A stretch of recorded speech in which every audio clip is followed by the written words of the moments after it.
Imagine this. You're at a lavish banquet in ancient Rome. Your wife is suddenly led away by the emperor himself, the most powerful man alive.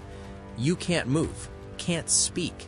50 other senators sit frozen around you, their wine cups trembling. 20 minutes drag on like eternity. When she returns, he doesn't just sit quietly, he pours wine and describes in graphic, clinical detail exactly what happened, right in front of everyone. You must smile, nod, thank him, because the alternative is death for your entire family. This wasn't random madness. It was a calculated machine of psychological destruction. The man behind it? Caligula. What he inflicted on Rome remains so systematically cruel that 2,000 years later, it still chills us. Stay with me. This gets darker, and the true horror is how his system outlived him. Today, we'll explore the 5 methodical acts that formed Caligula's terror machine, each designed to shatter a different part of the human spirit. Caligula wasn't born a monster. He was forged into one. In AD 14, a young boy nicknamed Caligula, Little Boots, runs through Roman military camps in a tiny soldier's uniform. Soldiers adore him, tossing him in the air. As son of the beloved general Germanicus, he grows up feeling invincible, surrounded by the empire's mightiest army. Then, tragedy strikes. His father dies, likely poisoned on Emperor Tiberius's orders. Caligula, just 8, watches his family crumble. Mother exiled and starved, brothers arrested, tortured, driven to suicide. By 19, he's the last survivor. Summoned to Tiberius's island retreat on Capri, a den of paranoia and depravity, teenage Caligula must hide his hatred. For 6 years, he plays the perfect servant, obedient, entertaining.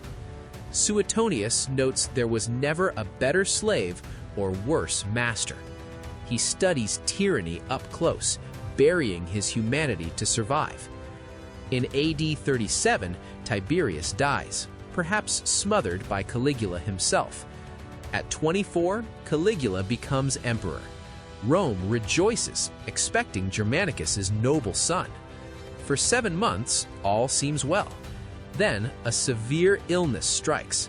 When he recovers, something has broken inside. The mask drops, and the terror begins. What follows isn't chaos. It's a precise system of psychological warfare. Caligula's favorite sister, Drusilla, dies. Rumors of incest swirl. He fuels them. He declares her a goddess, builds temples, forces worship. Then he mandates empire-wide mourning. Laughing, bathing, or dining with family becomes a capital crime. Joy itself is punishable by death. He weaponizes his grief, criminalizing happiness, forcing Rome to share his pain. Ancient sources describe a palace brothel staffed not by professionals, but by noble sons, daughters, and wives, including senators' families. Heralds announce prices in the streets. Detailed ledgers record every transaction. For Rome's elite, whose identity rests on honor and lineage, this destroys legacies irreparably, bureaucratically, permanently. At imperial dinners, Caligula prowls tables, inspecting wives like livestock. He selects one, leads her away while husbands sit powerless. Upon return, he recounts intimate details aloud, rating, comparing, joking.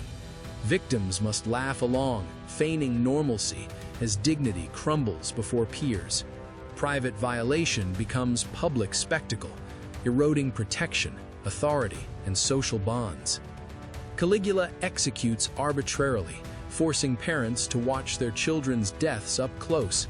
One father, fresh from witnessing his son's execution, dines with the emperor that night.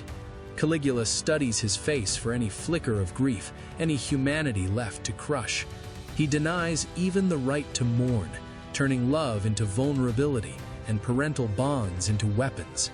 His downfall comes from underestimating a soldier, Cassius Chaerea of the Praetorian Guard. Mocked daily for his high voice, with humiliating passwords like Venus, Chaerea snaps. On January 24, AD 41, in a narrow corridor, assassins strike. 30 stab wounds end Caligula. His wife and toddler daughter are brutally murdered to erase his line. For a moment, the Senate debates restoring the Republic, but the Praetorians proclaim Caligula's uncle Claudius emperor. The system endures.